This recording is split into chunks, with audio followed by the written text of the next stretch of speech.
Bonjour à tous chers amis.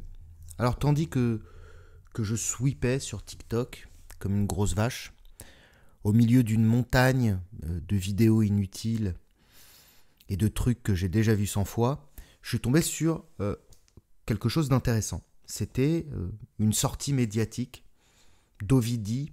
Je ne sais pas exactement le contexte. J'ai juste vu un petit extrait sur TikTok. Alors, Ovidie, c'est une ancienne actrice porno. Elle est connue pour ça. Elle est réalisatrice aussi. Et je crois qu'elle est devenue plus ou moins sexologue ou sociologue du sexe. En tout cas, on va dire que c'est une intello qui place la question du sexe et de la sexualité au cœur de ses préoccupations et de ses réflexions.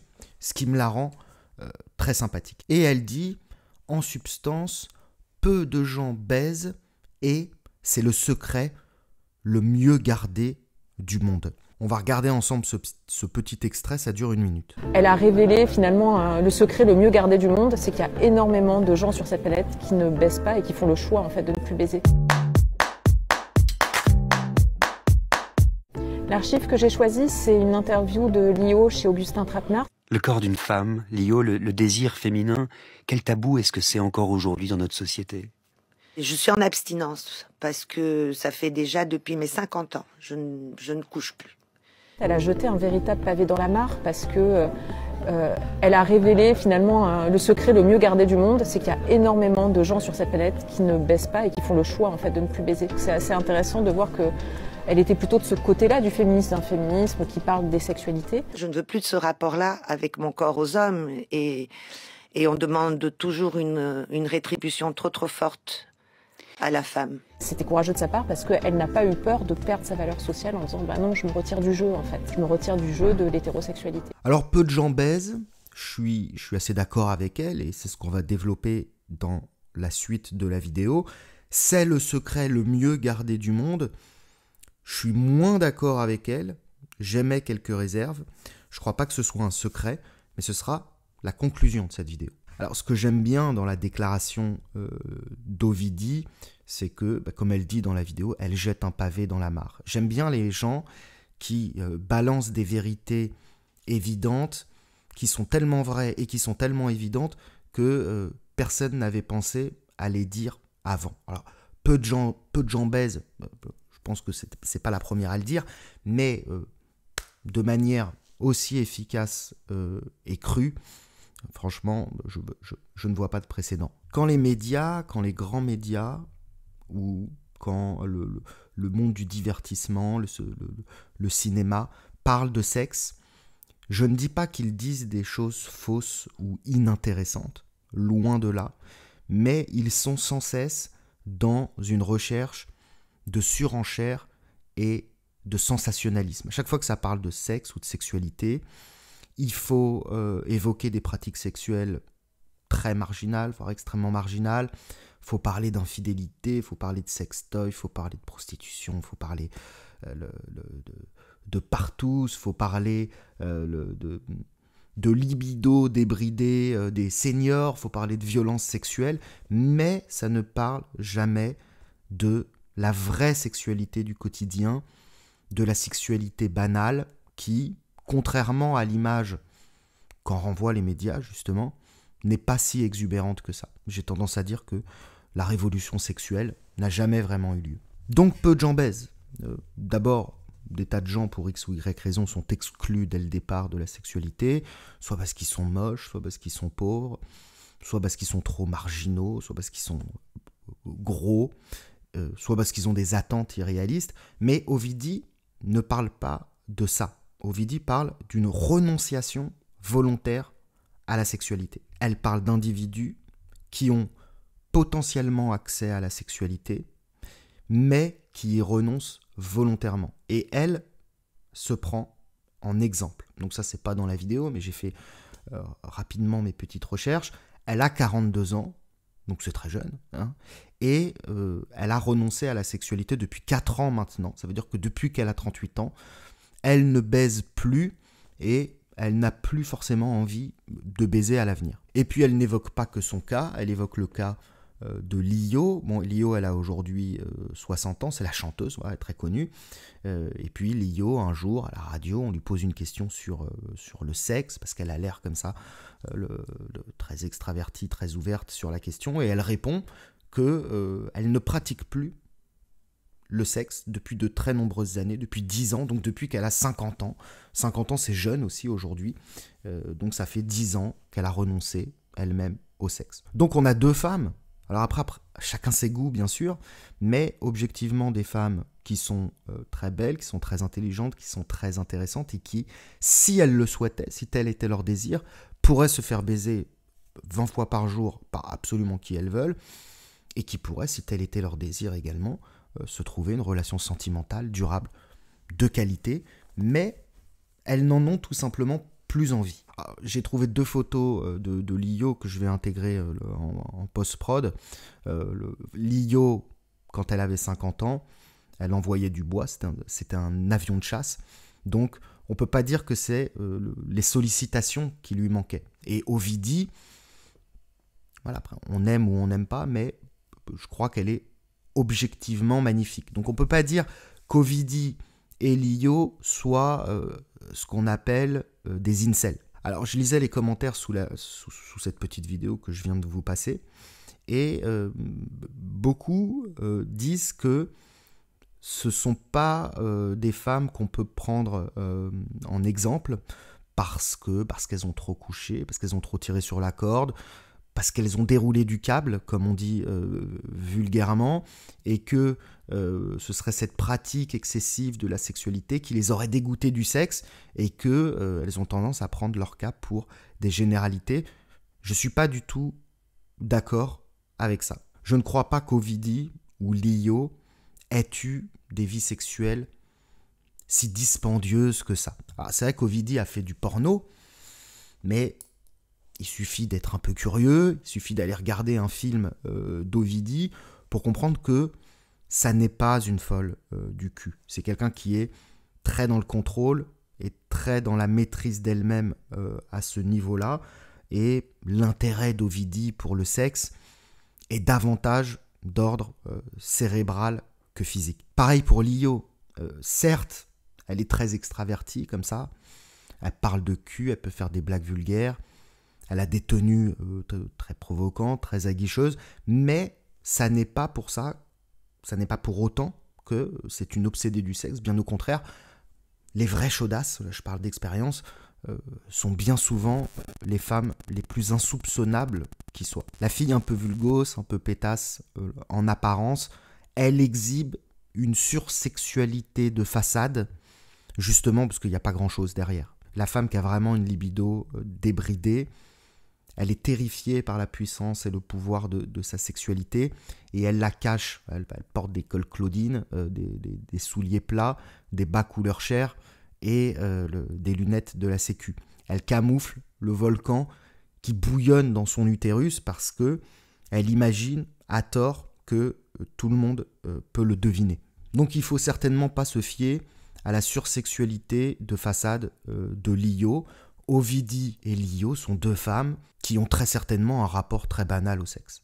Alors bien sûr, elles sont plus intelligentes que la moyenne, donc elles assument davantage leurs désirs, elles jouent mieux de leur charme, elles se connaissent mieux elles-mêmes que la majorité des gens, elles ont expérimenté plus de choses.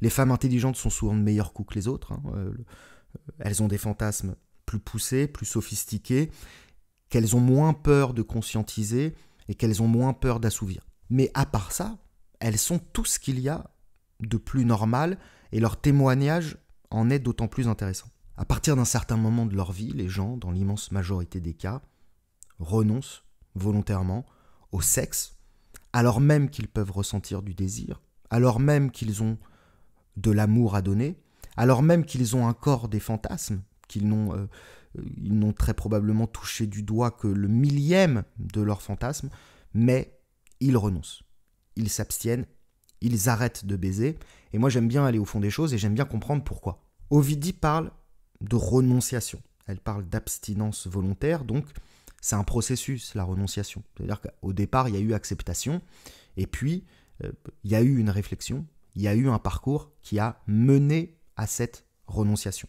Et d'un point de vue de la sexualité, d'un point de vue de l'amour, c'est triste à dire, mais tout le monde a peu ou prou le même parcours. Même si on croit qu'on a eu une vie extraordinaire, ou même si on croit qu'on n'a pas fait grand-chose, en fait, il n'y a rien de plus ordinaire. On a tous fait à peu près la même chose. Évidemment, la sexualité va commencer par une phase de découverte de l'amour et de découverte du sexe et de découverte du corps. Cette phase, elle intervient, on va dire, à la fin de l'adolescence, et puis elle va se poursuivre jusque tard dans la vingtaine. Et à ce moment-là, la sexualité correspond d'abord à un besoin physiologique extrêmement fort, c'est hormonal tout simplement, mais aussi métaphysique. Il faut expérimenter l'amour et le sexe pour comprendre que nous ne retrouverons jamais la moitié perdue de notre androgyne primordial. Je vous invite à regarder ma vidéo qui s'appelle « Le rite initiatique du chagrin d'amour ». Et puis une autre vidéo, alors là il faudra fouiller dans les archives, c'est une discussion que j'avais eue avec Pierre-Yves Lenoble, une des premières émissions qu'on avait faites, qui s'appelle « Métaphysique du sexe ». Et si vous arrivez à passer outre le son absolument pourri, l'émission vaut le détour. Donc au départ de la sexualité, il y a beaucoup d'envie, il y a beaucoup de naïveté, il y a beaucoup de spontanéité, il y a beaucoup de candeur, il y a beaucoup de fraîcheur, et puis il y a beaucoup de souffrance, et puis il y a beaucoup de désillusion. C'est un moment où on n'est pas forcément très regardant sur les partenaires, on vit des histoires passionnelles, chaotiques, on essuie des chagrins d'amour d'une douleur si intense qu'on s'imagine qu'on n'y survivra pas, c'est la jeunesse. Et puis, cet état passe. Et à partir d'un certain âge, mettons au début de la trentaine, ça peut être un peu avant, ça peut être un peu après, mais globalement c'est autour de la trentaine, le sexe perd de sa spontanéité. Le sexe devient utilitariste. On attend du sexe une contrepartie, on est beaucoup moins émotif à ce niveau-là.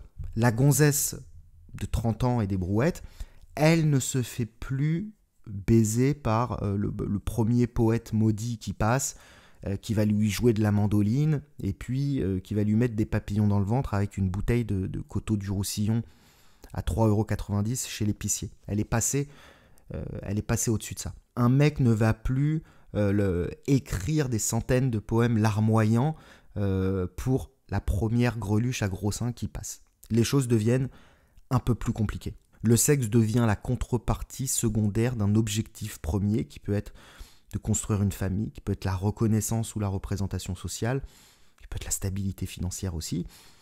Le sexe se charge d'enjeux, de non-dits, d'obligations, d'attentes. Et forcément, le romantisme et le désir en prennent un coup. C'est la découverte du couple aussi, le vrai couple, pas le couple qui joue à la dinette. Je parle du couple fertile, avec des obligations, des enjeux financiers. Le couple qui fait des enfants, ou du moins qui essaye d'en faire. Et le couple, c'est une société, c'est une communauté humaine, et c'est une communauté d'intérêt. Donc c'est un lieu qui va engendrer énormément de difficultés, énormément de névroses. Et ça, c'est le deuxième effet qui se coule de l'amour. Et il n'est pas rare que cette période de la vie laisse un goût amer, un sentiment d'inachevé, une déception. Que d'ailleurs les projets aient réussi ou que les projets aient avorté. Donc on peut dire que la vingtaine, c'est le temps de la désillusion métaphysique par rapport à l'amour.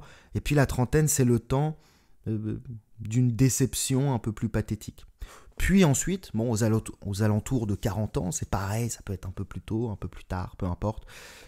Et parce que la vie ne nous apprend rien, et parce qu'on ne veut pas savoir ce qu'on sait pourtant déjà, arrive ce qui s'appelle la crise de la quarantaine. C'est quelque chose de très connu.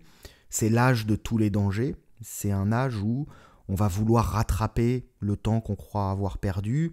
C'est un âge où on s'imagine qu'on est passé à côté de la vie. Et cette crise de la quarantaine, elle peut se passer uniquement dans la tête, ou elle peut avoir des répercussions. Et dans ces manifestations les plus ridicules, la crise de la quarantaine, c'est l'homme qui va quitter femme et enfant pour une pain-bêche de 20 ans et puis qui va claquer un pognon fou, ou c'est la femme qui va vivre une histoire d'amour intense avec un mineur isolé.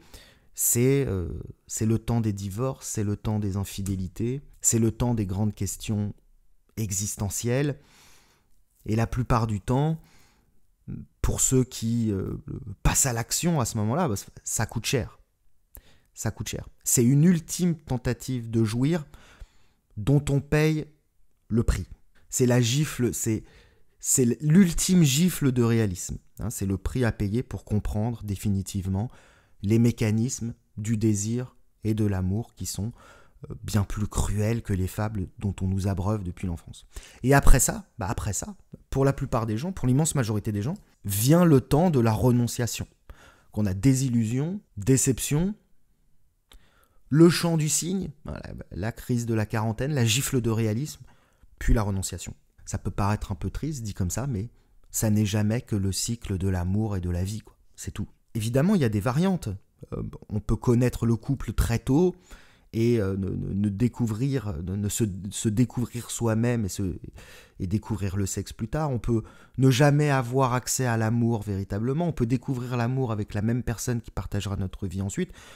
Mais globalement, le schéma est toujours identique. Ça vaut pour tout le monde. Et au bout de ce chemin, vient le temps de la lassitude. Alors cette lassitude, elle arrive pour Ovidie à 38 ans, donc c'est assez précoce. Alors j'espère qu'elle fera un dernier tour de piste, qu'elle nous fera une petite crise de la quarantaine tardive, parce que j'estime que c'est du gâchis. Et puis cette lassitude pour Lio, elle arrive à 50 ans. Bon, je pense que c'est un âge un peu plus commun, mais quel que soit l'âge auquel ça arrive, c'est la même lassitude qui se manifeste. C'est pas qu'ils n'ont plus de désir, même si nécessairement le désir est peut-être moins fort, moins vivace. C'est pas qu'ils n'ont plus de fantasmes, bien au contraire, ils en ont très certainement plus que jamais. C'est que le ratio coût-bénéfice, le ratio satisfaction-emmerdement pour accéder au sexe ou à l'amour devient beaucoup trop défavorable. On est solidifié au sens guénonien du terme. C'est-à-dire qu'on a fait des choix dans la vie et ces choix font de nous l'être que nous sommes de manière absolument irréversible. Il y a beaucoup moins de possibilités en nous. On a des habitudes, on a des exigences, on a des souvenirs, on a des désabusements, je ne sais pas si ça se dit, mais en tout cas on n'est plus suffisamment flexible et ouvert pour accueillir le plaisir et l'amour avec la légèreté nécessaire. Le train est passé. Le jeu de la séduction devient trop pénible et hypocrite parce qu'on en connaît toutes les ficelles et tous les soubassements. L'excitation est trop faible et ne justifie plus de fournir des efforts colossaux pour la satisfaire. Les fantasmes deviennent peut-être trop précis et exigeants pour que quiconque puisse les assouvir. Les partenaires à notre disposition peuvent être soit eux aussi de leur côté usés physiquement, revenus de tout et moins qualitatifs, ou alors trop jeunes, trop immatures, et puis on n'a rien à leur dire. En résumé, arrive un moment dans l'existence où ça ne vaut vraiment plus le coup de se faire chier pour baiser. Et les gens renoncent. Et ils renoncent sans regret. J'imagine qu'il y a une période de deuil, on fait le deuil de la sexualité, et à un moment, ce deuil est fait et on peut se concentrer sur autre chose. Or, ce qu'on nous montre dans les médias, ce qu'on nous montre dans les fictions, c'est absolument l'inverse. Ce sont des gens qui sont éternellement surpris et éternellement passionnés par l'amour. La vérité, c'est que la femme quinca en couple, la quinquagénaire en couple, elle ne baisse plus la plupart du temps. Idem pour l'homme, il faut être deux. La femme quinca célibataire, elle est blasée, elle baisse plus parce que les partenaires potentiels qui se présentent à elle ne peuvent plus lui apporter ce qu'elle désire. Les hommes mûrs, les hommes encore fringants, qui pourraient très facilement encore se taper de la trentenaire ou que sais-je, n'ont plus du tout envie de remettre le couvert avec une bonne femme, même avec une femme plus jeune, parce que c'est trop d'emmerde. Les vieux libidineux, c'est quelque chose d'assez rare. Les vieux, j'entends vieux au-delà de 50 ans, 60 ans, les vieux qui se font des schlag trips en Thaïlande pour baiser des putes, ça n'est pas si commun que ça. La plupart des hommes n'ont pas envie de payer pour coucher avec des femmes qui ne les désirent pas fondamentalement. C'est quelque chose de marginal. Les vieilles salopes qui vont en vacances en République dominicaine pour se la prendre jusqu'au milieu du nombril, ça ne court pas les rues non plus. Les vieux échangistes, boomers, jouisseurs, qui passent leurs vacances au Cap d'Agde à baiser dans tous les sens, renseignez-vous autour de vous, Mais ça n'est vraiment pas la norme. Et des quinquagénaires et des sexagénaires qui ne rêvent que d'une chose, c'est de rencontrer l'amour, le prince charmant ou la femme de leur vie, j'en ai connu. Il y a des gens qui sont tragiquement immatures jusqu'à la fin de leur vie. Donc ça existe, mais c'est rare. Et pourtant, tous les reportages et tous les articles sur la sexualité des seniors, ils vont parler de ça, alors que ça ne représente quasiment personne.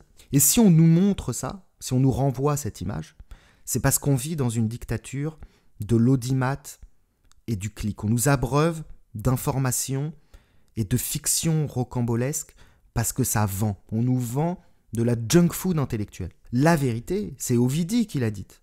Peu de gens baisent. Et le problème, c'est que cette vérité, elle n'est pas intéressante au premier abord. On préfère, pour se détendre, regarder un reportage sur le René qui se tape une lycéenne ou sur Monique la cougar. Et cette vérité, si elle est dite dans les médias par l'intermédiaire d'Ovidie, c'est précisément parce que c'est Ovidie qui l'a formulée. Qu'Ovidie, elle est belle, elle est sulfureuse, elle est cérébrale, donc elle apporte un intérêt à cette information. Les gens insipides, les gens inintéressants, les gens médiocres, pour attirer l'attention, ils doivent raconter des trucs incroyables. Mais Ovidie, elle n'a pas besoin de ça. Il faut être quelqu'un de remarquable pour faire d'une banalité quelque chose d'intéressant. Mais ça va au-delà de ça. C'est qu'Ovidie dit « Peu de gens baisent et c'est le secret le mieux gardé du monde ». Mais non, c'est pas un secret. C'est juste que ça n'intéresse pas le commun des mortels. Le commun des mortels, il veut être diverti de la réalité. La réalité ne l'intéresse pas, donc cette masse humaine va consommer des montagnes d'extravagance et d'insignifiance sur à peu près tous les sujets, au premier rang desquels, celui qui intéresse tout le monde, la sexualité. Rares sont les gens qui méditent et qui réfléchissent sur la banalité du réel et qui cherchent à y trouver du sens. Parce que c'est là qu'est le vrai intérêt. Par contre, peu de gens baisent, mais tous les grands auteurs, toutes les grandes œuvres ne disent que ça. On pourrait presque dire que toute la grande littérature se réduit à cette phrase. Pourquoi les gens se lassent de la sexualité et ne baissent plus? Donc c'est un secret qui n'en est pas un. C'est un secret qui est montré aux yeux du monde dans sa clarté la plus limpide. Mais c'est comme dans le domaine de la spiritualité. Quand on parle d'ésotérisme, on dit qu'il y a des secrets à découvrir, mais il n'y a pas de secret. C'est pas la peine d'aller escalader une montagne pour rechercher un maître qui médite derrière une cascade et qui va vous dire quelque chose d'incroyable. En réalité, ce qu'on appelle le secret, il est dévoilé aux yeux de tous, dans les mythes. Le truc, c'est qu'il n'y a que très peu de gens qui iront le chercher et qui s'y intéresseront. Donc ça n'est pas un secret, ça n'est pas caché, c'est juste que ça n'intéresse pas les gens. Donc il faut qu'une Ovidie, parfois, rappelle ce genre d'évidence et de banalité, et ça fait du bien. Pour ceux qui ont apprécié cette vidéo, je vous rappelle que vous pouvez trouver du contenu inédit de Rafi. Vous pouvez en trouver sur ma page Patreon. Désormais, tout se passe sur Patreon. Il y a un live par mois que je fais la plupart du temps avec Pierre-Yves Lenoble, mais il peut y avoir d'autres invités sur des sujets sulfureux. C'est très impolitiquement correct, c'est très intimiste aussi parce que il y a rarement plus d'une centaine de spectateurs, donc on peut avoir des interactions très qualitatives avec le chat. Et puis surtout, pour 7 €, vous avez accès et au live et à tous mes contenus inédits qui parlent de sexe, qui parlent de politique, qui parlent de métaphysique et qui, pour diverses raisons, ne peuvent pas sortir publiquement sur la plateforme YouTube. Je vous remercie de m'avoir écouté et je vous dis à très bientôt.